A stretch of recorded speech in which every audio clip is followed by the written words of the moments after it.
One thing is being totally honest with your client. And we have had a few failures, but I think that something that really testifies to the way we work is that basically Hunter Public Relations has maybe 12 clients as far as a company goes, but within those companies we have been passed along from brand to brand to brand to brand so that they represent a huge amount of business. And I think that that is testimony to how we deal with our clients.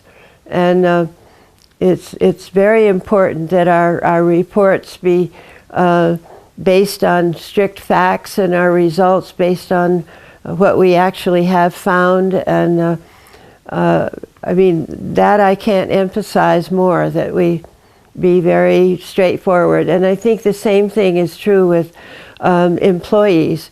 We would share, we used to have, I think they still do, whether it's weekly but staff meetings very frequently, and we would let them know what's going on, and you know, if a change is coming up, we let them know so that they're not blindsided by anything.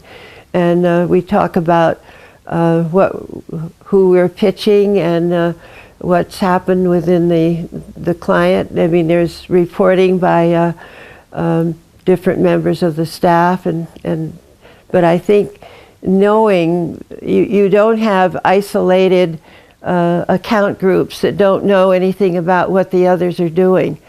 And as a result, they're very supportive. And if the account group needs extra help with staffing or whatever, it's there for them always, and very willingly. And it's always been that way. And I just think that's terribly important. Communication, transparency, both with the client and with the staff. So, and as well with the media, being very honest with the people you're dealing with. We're not trying to sell something that isn't true. So, I don't know. That's basically what I feel very strongly. My sister and I, we took over Dudley Anderson Utsi and ran it for, I guess, about 13 years. And that was a major thing, that the men working in the firm when we took it over didn't want to work for women, and they left with their industrial accounts. And so we were left with the food business. So we started to build on that, and using the kind of theme line behind it all, that we know women and therefore we could market to women.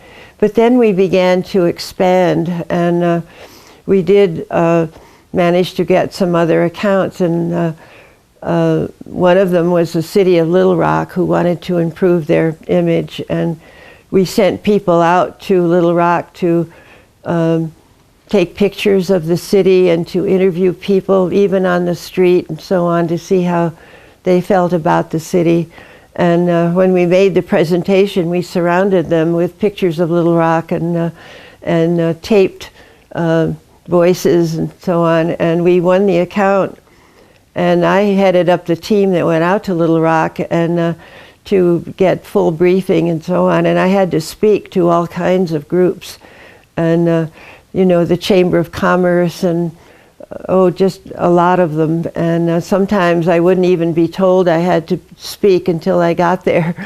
But after one of them, a man came up to me and said, "I never thought we would ever hire a firm headed by women, but I'm glad we did." So that was very rewarding. And so we then sold it to Ogilvy and Mather, and because basically my sister, who was 7 years older than I, wanted to retire within a couple of years, and so she wanted to begin her exit from the business, and that was one way to do it. And I stayed there until they bought Adams and Reinhardt, and the head of Adams and Reinhardt took over, and he really didn't understand our firm or what we did or how we did it. And after a short while after he took over, he called my sister and me in and said, well, you call a staff meeting this afternoon and tell them that they have a new head of this part of our PR business. And just like that. So we were basically made vice presidents again. And after a few years, or after a couple of years, I didn't have any respect for who they put in charge. And so I decided to leave. And there were a couple of people that wanted to start an agency too. One was an account executive that I had worked with. Another was Jerry Cooper, who was with Amoco at that time and wanted to move east. And so the three of us started Hunter Mackenzie Cooper. And Jerry found that he was more comfortable in corporate public relations, so he left after about, I think, a year and a half. And eventually, the other partner and I sort of had a disagreement. And since I had controlling interest in the firm, I decided it was better that she left. So then I became the sole owner of the firm. And when I decided to retire, after looking into a lot of offers, because we had many from various companies, and my key staff wanted to stay independent, so I eventually sold it to them, like 5 senior members in the firm. And they have just gone gangbusters with it. They've really done a fabulous job with the firm, and I am very proud of them. And and I'm very proud of the fact that they have kept the name, and they keep me involved to at least some degree always. And I'm part of their history, and they are not ashamed of it. So that's really great. Being able to express yourself well, both verbally, in writing, I think that's very important. Obviously, to have the basic attributes of honesty, follow through is very important. That you don't leave things in the middle, and cooperation, I think, is very important. Having a sense of humor, I think, is a very good qualification, frankly.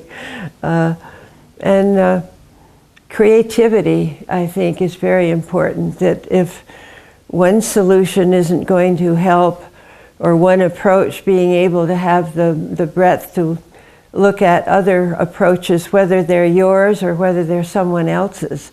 And I think being able to bring out the best in the people that you're working with, so that they feel free to be creative and to put forth their ideas that you then can consider. At least those are some of the things that I think are important.